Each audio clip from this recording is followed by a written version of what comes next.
In this video, I'll be showing you how to contact TikTok support team. It's a very simple method, so if you find this video helpful, be sure to drop a like and subscribe.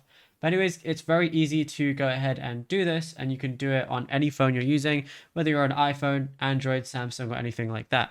So what we want to go ahead and do is firstly open up the TikTok application. Then once we're here, on the bottom right, go ahead and click on your profile icon. Then from here on the top right, go ahead and click the three lines. And at the bottom, you're going to see settings and privacy as one of the options. Go ahead and click on that. Now you're going to see a lot of different things here, but what you want to do is go ahead and scroll down and just keep scrolling. And towards the bottom, you're going to see Help Center as one of the options. Go ahead and click on that. And then obviously there's going to be loads of ways that they can help. But right at the bottom, you're going to see Chat with Us as one of the options. So go ahead and click on that. And it says we're here to help. Select an issue type. And you can select an issue type if you want, or you can just directly start typing and say what the exact issue is. And then eventually you'll get an agent who's helping you. Now, if you found this video helpful, be sure to drop a like and subscribe.